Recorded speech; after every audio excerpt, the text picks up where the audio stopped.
मित्रांनो नमस्कार. प्राप्त माहितीनुसार महाराष्ट्र राज्य शासकीय सेवेत कार्यरत असणाऱ्या सरकारी कर्मचाऱ्यांसाठी आणि पेन्शनधारकांसाठी आजची बातमी ही महत्त्वाची आहे.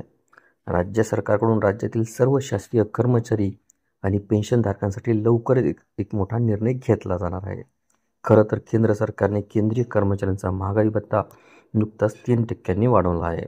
या वाढीमुळे केंद्रीय सरकारी कर्मचाऱ्यांचा महागाई भत्ता 58% पोहोचला असून नव्याने लागू करण्यात आलेली वाढ जुलै महिन्यापासून सक्रिय असणार आहे. दरम्यान केंद्रातील सरकारने केंद्रीय सरकारी कर्मचाऱ्यांचा महागाई भत्ता सुधारित करण्याचा निर्णय घेतल्यानंतर देशभरातील राज्यांमध्ये राज्य सरकारी कर्मचाऱ्यांचा महागाई भत्ता हा सुधारित केला जात आहे. मात्र अद्याप महाराष्ट्र राज्य शासकीय सेवेतील कर्मचाऱ्यांचा महागाई भत्ता काय वाढवलेला नाहीये. त्यामुळे कर्मचाऱ्यांच्या माध्यमातून महागाई भत्ता वाढीची आग्रही मागणी उपस्थित करण्यात आली आहे. दरम्यान महाराष्ट्र राज्यामध्ये कार्यरत असणाऱ्या अखिल भारतीय सेवेतील अधिकाऱ्यांचा महागाई भत्ता केंद्रीय कर्मचाऱ्यांच्या धर्तीवर 58% इतका करण्यात आला आहे. राज्य शासनाच्या सामान्य प्रशासन विभागाने याबाबतचा शासन निर्णय नुकताच निर्गमित केला असून या कर्मचाऱ्यांना देखील जुलै महिन्यापासून महागाई भत्ता वाढ ही लागू करण्यात आली आहे.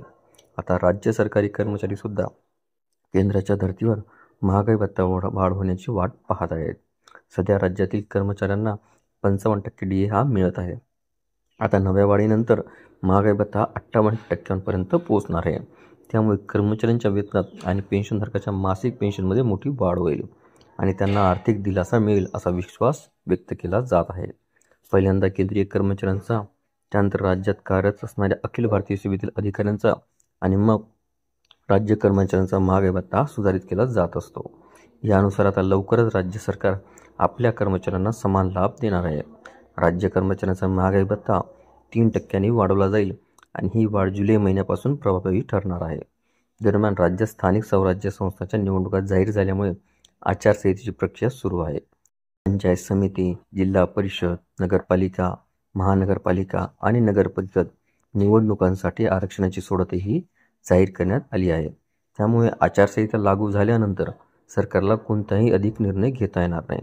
त्यामुळे कर्मचाऱ्यांना खुश करण्यासाठी राज्य सरकार निवडणुका जाहीर करण्यापूर्वी DA वाढीचा अधिकृत निर्णय घेतला जाऊ शकतो. महत्त्वाची बाब म्हणजे राज्य कर्मचारी महागाई भत्ता हा 58% करण्याबाबतचा प्रस्ताव या महिन्याच्या अखेरीस मंत्रिमंडळाच्या बैठकीत मंजुरीसाठी सादर केला जाणार अशी शक्यता आहे. विशेष म्हणजे महागाई भत्ता वाढ जुलै महिन्यापासून लागू राहणार असल्याने महागाई भत्ताचा फरकाचा लाभ सुद्धा त्यासोबत मिळणार आहे. या निर्णयामुळे राज्यातील सुमारे 17 लाख कर्मचारी आणि 8 लाख पेन्शनधारकांना थेट आर्थिक लाभ मिळणार आहे. आपल्याला व्हिडिओ आवडले असल्यास चॅनलला नक्कीच लाईक, शेअर आणि कॉमेंट्स करायला विसरू नका. तसेच चॅनलला ऑल नोटिफिकेशन्स ऑन करून सबस्क्राईब करा, जेणेकरून व्हिडिओचे सर्व नोटिफिकेशन्स आपल्याला सर्वप्रथम मिळतील. लवकरच आपण पुढच्या व्हिडिओमध्ये भेटूया. तोपर्यंत नमस्कार.